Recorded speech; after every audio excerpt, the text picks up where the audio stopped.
parang lumilitaw na ikaw ay nagiging vlogger na it will not sell pag doon sa mga marketing materials natin puro mukha mong nakalagay doon. It shouldn't happen kasi another thing one thing na na-notice ko, halimbawa meron tong sa Japan ba ito magazine.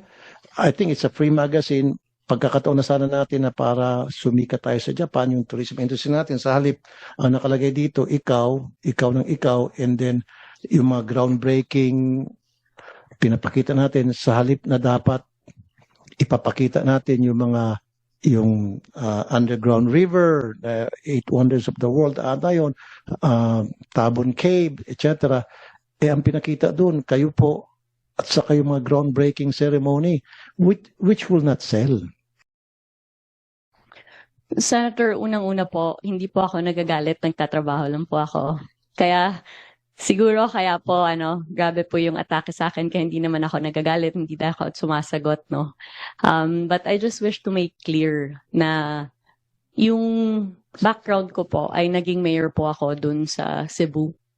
Kaya yung manner, yung urgency, yung presence ng pagtatrabaho, ayun po yung background Okay, ko. yes ma'am. Hindi po ako sanay na magtrabaho sa loob lamang po ng opisina. Nandyan po ako on the ground. In less than 3 years po, nabisita na po natin yung lahat ng rehiyon ng Pilipinas and around 75% of all the 83 provinces of the Philippines. I agree with you ma'am, totally. Yeah. Hardworking po kayo.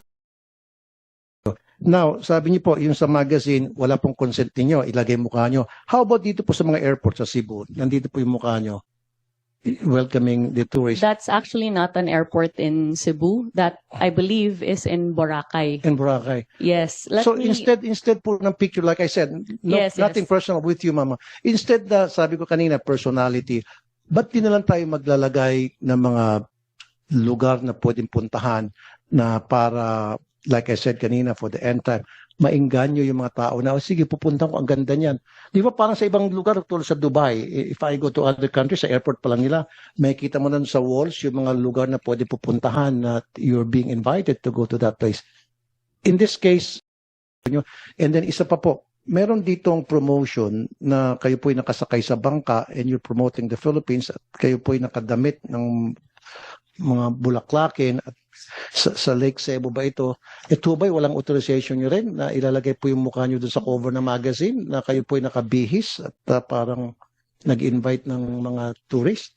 Senator Tulfo, that photo I believe you're pertaining to is one that was taken during the Philippine Experience Program, Heritage, Culture, and Arts Caravan that the Department of Tourism implemented in the Soc-Sargen region. That is not a promotional material, but that's actually coverage of the activities of the department. That photo was taken at the time when we held the Philippine Experience Program in South Cotabato. So bakit hindi na lang po model na taga mismo native po sa lugar na yon, nakilala sa lugar na yon?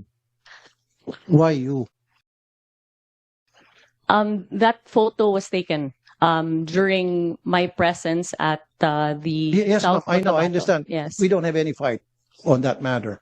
What I'm trying to say is, someone who's recognized in that community, in that place, yung kilala, kunyari, miss kung anong bansa, ano bang lugar po yan? That's Lake Cebu.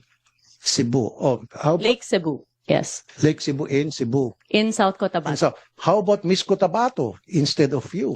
Nakilala sa lugar na yan. Senator So, Tulfo, let me clarify. No, that, ma'am, let me finish Yes. first. Mm. Kanina hindi kita in-interrupt.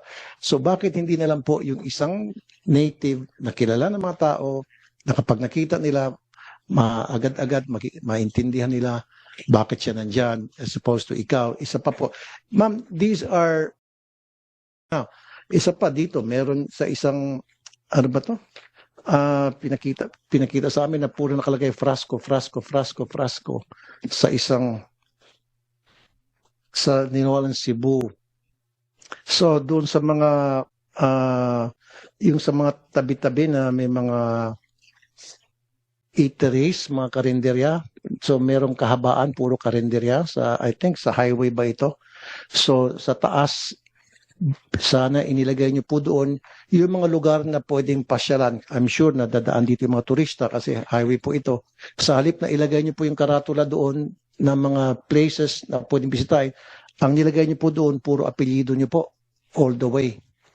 So siguro po walang authorization sa inyo, baka yung mga tao niyo lang pong gumawa niyan without you telling them. Baka merong gustong sumipsip sa inyo at nilagay yung name niyo. So siguro po pwede yung sabihin yung mga tao niyo next time, wag puro ako. Dapat yung mga lugar na talagang bebenta sa mga tourist. Is that good enough? Senator, with all due respect, I just wish to place on the record that the photos that have been used and transformed into memes are actually work photos. Is that AI? You're telling me that's AI? No. Okay. This is a work photo. I was in Lake Cebu in South Cotabato promoting the Philippine Experience Program. The interpretation or misinterpretation of that, of course, is up to public consumption. But we have all the documentation to prove that my presence there was a legitimate one, and it was to help the destination as far as crafting of tourism packages, tourism circuits, building up of attention for the destination in conjunction with our tourism stakeholders. I'm not saying, Mom, that you're not present. Your presence there is not legit. Okay? What I'm saying is, yung presence mo doon, yung sa picture na yan, it doesn't fit in sa taste ng mga Pilipino na nakakita po niyan. Kaya nga po, binabash po kayo. Hanggang sa pumunta po sila sa action center ko para magreklamo. Nung malaman nila magkakaroon ng hearing ng ganito, they came to my office and they told me na ito yung baka pwede mo iparating sa Department of Tourism. Yes.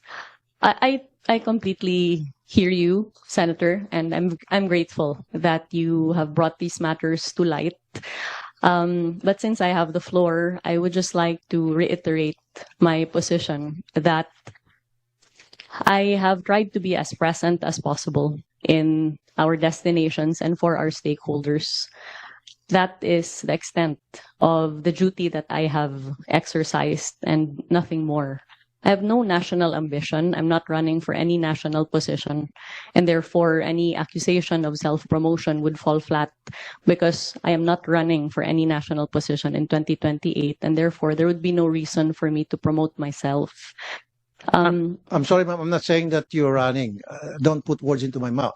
I'm not saying that. What I'm saying is, yung po nakakalata yung mga tao na parang pinopromote yung sarili mo for whatever reason. Now, also, ma'am, compared to other countries like Vietnam, Korea, Malaysia, Japan, hindi niyo po nakikita yung mukha ng mga secretaries ng Department of Tourism nila doon eh.